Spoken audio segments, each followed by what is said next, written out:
하나님이 교회 중에 몇을 세우셨으니 첫째는 사도요, 둘째는 선지자요, 셋째는 교사요, 그 다음은 능력을 행하는 자요, 그 다음은 병 고치는 은사와 서로 돕는 것과 다스리는 것과 각종 방언을 말하는 것이라.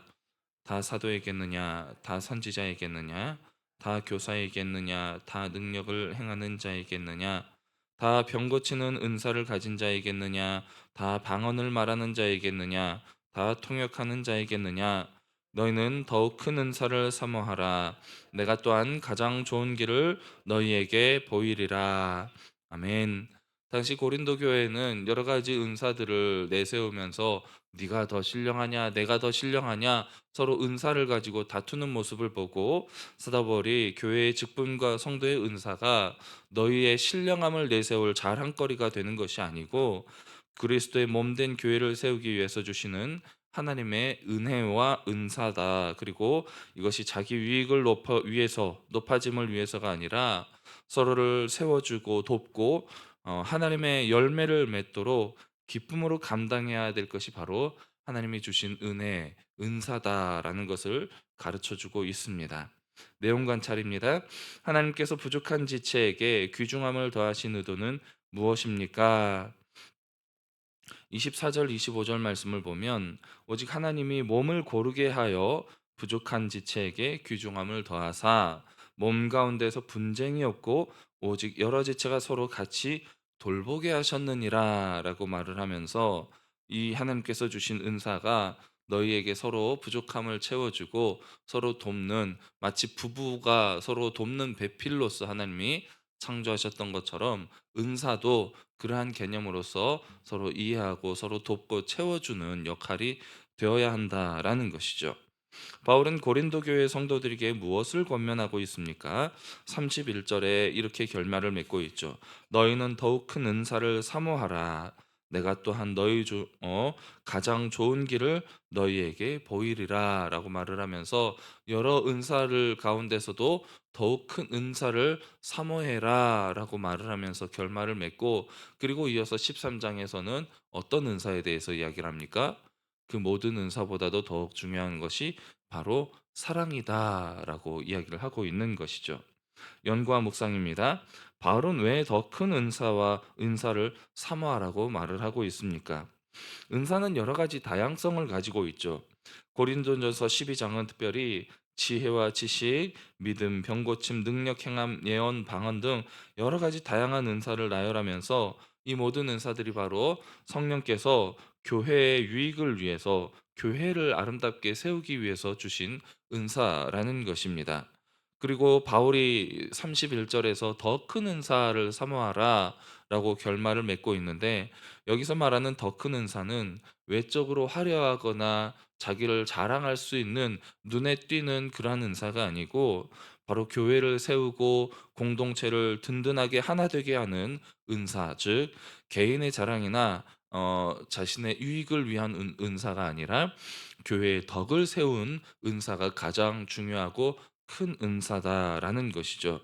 그리고 가장 좋은 길을 보여주겠다라고 말을 하고 있는데, 그 가장 좋은 길이 무엇인가에 대해서 바로 뒤에 13장에 이어서 사랑이 가장 중요한 은사다. 은사가 아무리 뛰어나도 사랑이 없으면 울리는 꽹과리와 같이 아무 소용이 없다라고 강조하고 있는 것입니다.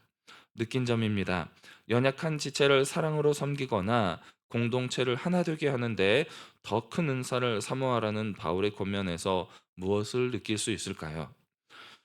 이 바울의 권면을 통해서 우리는 공동체적 신앙의 본질이 무엇인지를 우리가 깨달을 수가 있을 것입니다. 하나님께서 주신 이 은사는 개인의 능력을 뽐내기 위한 것이 아니고 바로 우리 주변의 연약한 지체들, 우리 교회 안에 부족한 지체들을 돌보고 사랑으로 섬기며 하나 되게 하는 데 힘써야 하는 것이 바로 하나님이 주신 은사라는 것이죠. 은사는 결국 우리가 겸손과 섬김의 자세로 감당해야 한다는 것을 우리가 느낄 수 있을 것입니다. 은사는 큰 것이 있고 작은 것이 있는 것이 아니라 우리 하나님의 몸된 지체로서 연약한 지체를 존중하고 세워주는 데 사용될 때에 이 은사를 내가 누리게 되는 진정한 의미가 바로 거기에 있다는 것이죠. 은사가 아무리 다양해도 그 목적은 결국 하나님의 교회를 건강하고 아름답게 세우는 데 사용되는 가장 중요한 사랑의 은사를 중심으로 우리가 서로 다른 은사가 모여서 하나님의 몸을 이루어가는 그러한 아름다운 조화를 이루어야 할 필요가 있다는 것입니다. 적용입니다. 내가 하나님께서 주신 은사를 사랑으로 사용하지 못했던 때는 언제입니까? 오늘 본문 말씀에 나타난 고린도 교회 성도들이 바로 그러했죠. 방언과 예언 같은 은사들을 서로 자랑하면서 경쟁하고 뽐내면서 다투는 모습들이 나타나게 됩니다. 그로 인하여서 교회가 아름답게 세워지지 못하고 분열과 혼란에 빠지게 되는 모습들을 보여주고 있는 것이죠. 구약 성경에서 또 대표적인 예를 들어보자면 삼손을 우리가 생각해 볼 수가 있을 것입니다.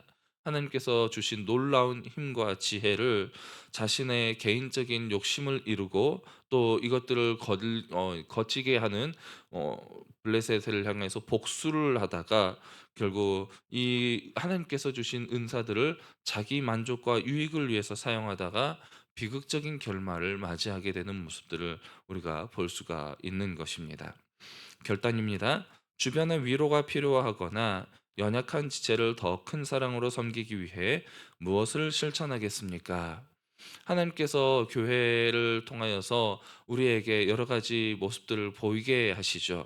내가 섬겨야 될 것이 무엇인지, 섬겨야 할 일이 무엇인지, 그리고 내가 섬겨야 할 사람이 누구인지를 하나님께서 우리에게 보여주실 때가 있습니다.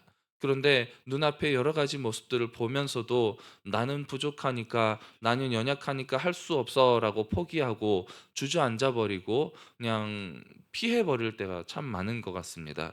그럴 때마다 우리는 하나님께 오늘 바울이 말한 것처럼 더 큰 은사, 신령한 은사들을 구하고 사모해야 할 것입니다. 그리고 결국 무엇입니까? 하나님께서 주신 은사들을 더욱더 개발하고 발전시켜 나가야 한다는 것이죠. 이것은 성령의 충만함을 구할 때에 하나님께서 내 안에 성령의 충만함을 주시면서 나의 연약함과 부족함을 다 깨뜨리시고 하나님의 온전하심으로 나를 채워 주신다는 것을 믿고 의지하며 나아갈 때에 하나님께서 더욱더 큰 은사들을 우리에게 베풀어 주시고 주신 은사들을 통하여서 교회를 세우는데 내 주변의 연약한 지체들 세우는데 내가 쓰임 받고 사용될 수 있다는 것입니다.